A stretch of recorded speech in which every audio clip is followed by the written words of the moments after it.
குலுக்கு குலுக்கு குலுக்கு குலுக்கு குலுக்கு குலுக்கு நல்லா குலுக்கு.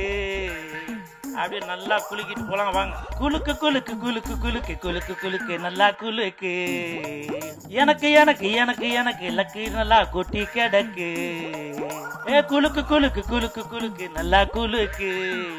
நடுவுலையும் போட்டிருந்தாரு வாங்கி குலுக்கு. மேடையில் அமர்ந்திருக்கும் அனைவருக்கும் வணக்கம். பத்திரிகை நண்பர்கள், ஊடக நண்பர்கள், இணையதள நண்பர்கள் அனைவருக்கும் வணக்கம். முக்கியமாக டைரக்டர் ஆனந்த் சாருக்கு வணக்கம். அவருக்கு பக்கத்துணையாக இருந்த இயக்குனர் Chella sir, Gopi sir, manager Senthil sir, cameramen, assistant director எல்லாருக்கும் வணக்கம். மேடையில் பேசி கைத்தட்டல் வாங்குற அளவுக்கு நான் பெரிய பேச்சாளர் இல்லை, அதனால் தயவு செஞ்சு நீங்களே ஒரு தடவை கைத்தட்டிடுங்க. என்ன சார் பண்ணுறது?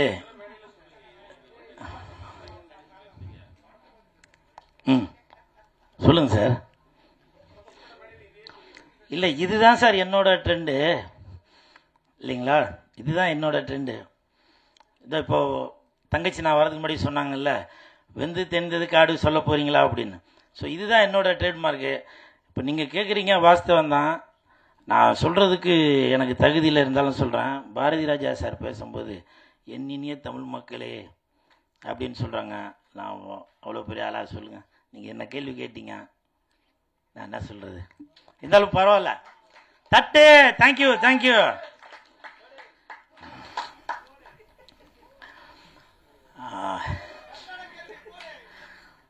இல்லை அப்படிலாம் இல்லைப்பா, எப்போவுமே நான் அவங்களுக்கு கீழே தான். இந்த படம் நான் நடித்ததில் ரொம்ப சந்தோஷப்படுறேன். நல்ல சம்பளம் கொடுத்தாங்க. அதற்கு கோபுரம் ஃபிலிம்ஸுக்கு என் மனமார்ந்த நன்றி. இதுக்கு முன்னாடி வெள்ளைக்கார துரை அந்த படத்தில் நான் நடிச்சிருந்தேன். அந்த படம் நடிக்கிறப்போ ப்ரொடியூசர் ஒரு நாள் கூட நான் ஸ்பாட்டுக்கு வந்து பார்த்ததில்லை. அதே மாதிரி இந்த படத்துக்கும் நான் வந்து பார்த்ததே இல்லை. ஸோ அப்படி ஒரு கண்ணியமான ப்ரொடியூசர், நம்பி கொடுத்துருப்பார் போல், நல்லா தரமாக இருக்கும் படம் அப்படின்னு. ஸோ அதே மாதிரி தான் ட்ரெய்லர் பார்க்கும்போதும் தெரியுது. நன்றி அன்பு செல்லியன் சார். அதே மாதிரி இப்போது ஒரு 2 நாளைக்கு முன்னாடி ஒருத்தங்க கேட்டாங்க, நீங்கள் வந்து சந்தானத்தை எங்கே போனாலும் புகழ்ந்து பேசிக்கிட்டே இருக்கீங்க, அவர் வந்து உங்களுக்கு படத்தில் ஃபுல்லாலாம் எதுவும் கொடுக்கவே காணுமே அப்படின்னு சொல்லி. சந்தானம் படத்தில் ஃபுல்லாக வேணால் கொடுக்காமல் இருக்கலாங்க. என் வாழ்க்கையில் ஃபுல்லாக தாங்க அவர் தாங்க கொடுத்துட்ருக்காரு. அது எனக்கு பழகின ஆளுங்களுக்கு மட்டும்தான் தெரியும். ஸோ அந்த மாதிரி சினிமாவையும் தாண்டி எனக்கும் சந்தானத்துக்கும் ஒரு கனெக்ஷன் இருக்குது. உதாரணத்துக்கு ஏன் இந்த படம் நடித்ததே சந்தானத்தினால தான். சந்தானத்தோட மேனேஜர், இப்போ ப்ரொடியூசர் ரமேஷ் அவர்கள், அவர் தான் இந்த படத்துக்கு ரெக்கமெண்டேஷன் பண்ணி டைரக்டர்கிட்ட சொல்லி, இல்லை கூலுக்கு வந்து படம் ஃபுல்லாக வர மாதிரி எதனா ஒரு கேரக்டர் தரலாம் அப்படின்னு சொல்லி, அப்புறம் சம்பளமும் முன்ன பின் இருந்ததால் மேனேஜர் செந்தில் சார்கிட்ட பேசி அப்படி இப்படின்னு ஒரு வழியாக கரெக்ட் பண்ணி எனக்கு இந்த படத்தில் நடிக்க வச்சார். இப்போ சொல்லுங்கள், சந்தானத்தினால தானே இந்த படம் கிடச்சிது. அதனால் வரலாறு தெரியாமல் ஏதோ ஒன்று பேசி விட்டு போயிடுறாங்க.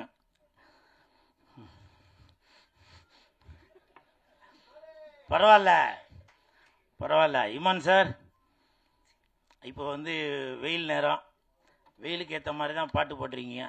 குலுக்கு குலுக்கு குலுக்கு குலுக்கு குலுக்கு குலுக்கு நல்லா குலுக்கு.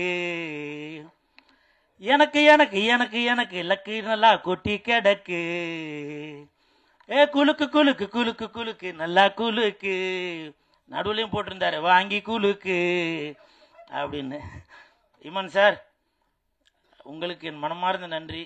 எதுக்கு நன்றி சொன்னாக்கா, இந்த பாட்டுக்காக இல்லை, மாயோனே அந்த பாட்டுக்கு சந்தானம் சார் அழகாக இருக்காரா, இல்லை அந்த ஹீரோயின் அழகாக இருக்காங்களா, இல்லை அந்த 2 பேர் அழகாக இருக்கிறதுக்கு நீங்கள் போட்ட பாட்டு தான் காரணமா அப்படின்றது தெரியல. சந்தானம் சாருக்கும் இது வந்து அந்த மாதிரி ஒரு மெலோடி, அவருக்கும் ஒரு புதுசாக தான் இருக்கும். காஸ்டியூம்லாம் பிளாக்கில் ரெட்டில் நல்லா சூப்பராக இருந்துச்சு. அதுக்கு பாட்டு போட்டு கொடுத்த என் நண்பனுக்கு என் மனமார்ந்த நன்றி இமான் சார். காரணம் என்னென்னா, இங்கே நீங்கள் தான் கிங்கு. ஸோ இந்த ஹோல் டீமுக்கும் என் மனமார்ந்த வாழ்த்துக்கள்.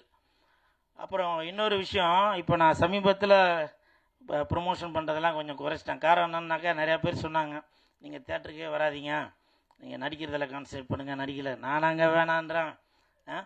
ஒரு இயக்குனரும் ஒரு தயாரிப்பாளரும் மக்கள் தேட்டருக்கு வரணும் அப்படின்றக்காக தான் ப்ரொமோஷன் பண்ணிகிட்ருக்காங்க.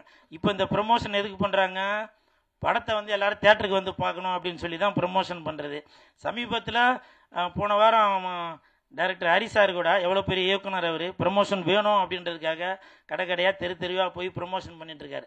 அந்த வேலையை தான் நான் பார்த்துட்டு இருக்கேன். ஆனால் தேட்டருக்கு வராதேன்னு சொல்லி அது ஒரு ஒரு ஒரு கூட்டம், அது ஒரு இது பண்ணிட்டு இருக்காங்க. ஏன் நான் சினிமாவை லவ் பண்ணுறதால தான், சினிமாவுக்கு சப்போர்ட் பண்ணுறதால தான் நான் ஏதோ ஒரு ரூட்டில் போய் மக்களை வந்து உள்ளே கவர் பண்ணணும் அப்படின்ற ஒரு எண்ணத்தில் தான் நான் அந்த வேலை பார்த்துட்டு இருக்கேன். அதுக்கு சில தடங்கல்கள் இருந்தாலும் பரவாயில்ல.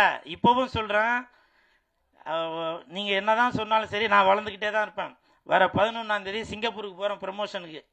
புரியுதுங்களா? தட்டு, இது என்னுடைய வளர்ச்சி. இது புரியுதுங்களா? நீங்கள் என்ன தான் என்ன தட்டி இது பண்ணாலும் வர 11ஆம் தேதி சிங்கப்பூரில் உள்ள படத்துக்கு நான் இங்கேருந்து அவங்களே என்னை ஃப்ளைட் போட்டு கூட்டிகிட்டு போய் நான் அங்கே போய் ப்ரமோஷனுக்கு போகிறேன். ஸோ அதனால் யாரோட வளர்ச்சியும் யாரும் தடுக்கவே முடியாது.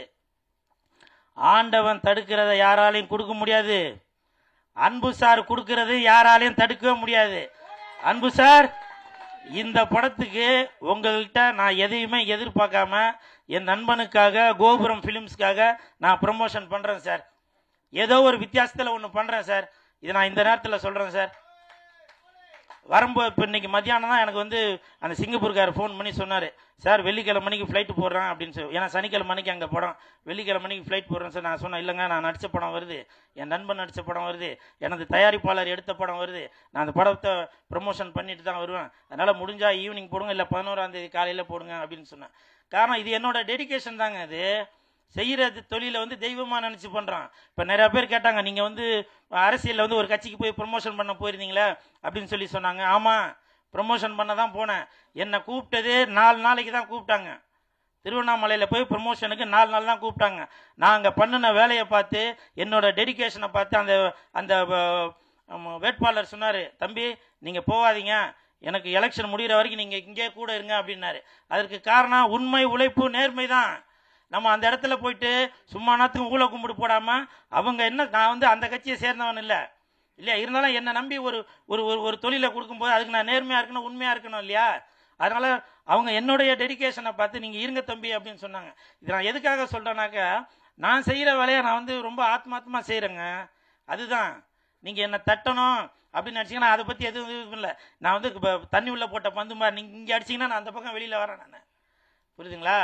எனிவே, இந்த படம் இங்கே நான் தான் கிங்கு மிகப்பெரிய வெற்றி அடையும் கண்டிப்பாக. ஏன்னா இது வந்து ஒரு கருத்து சொல்கிறது, குறுத்து சொல்கிறது அப்படிலாம் இல்லை. நல்லா ஜாலியாக இந்த சம்மருக்கு வரலாம், வந்துட்டு குலுக்கு குலுக்கு குலுக்கு குலுக்கு குலுக்கு குலுக்கு நல்லா குலுக்கு அப்படின்னு நல்லா குலுக்கிட்டு போகலாம். வாங்க, குலுக்கிறதுனா நல்லா சிரித்து வயிறு குலுங்க சொல்கிறேன், சரிங்களா? அப்புறம் அதுக்கு வேறு எதனா சொல்லியிருப்பேன், நல்லா சிரித்து வயிறு குலுங்க அப்படி நல்லா சிரித்து ஜாலியாக போகலாம், சரிங்களா? தம்பி ராமையா நடிச்சிருக்கேன், நிறையா பேர் நடிச்சிருக்காங்க. அனைவருக்கும் என் மனமார்ந்த நன்றிகள், வாழ்த்துக்கள். பிஆர்ஓ நிக்கில் முருகன் சாருக்கும் என் மனமார்ந்த நன்றிகளையும் வாழ்த்துக்களையும் தெரிவித்துக் கொள்கிறேன். இல்லைப்பா, போதும்பா, போதும், நன்றி.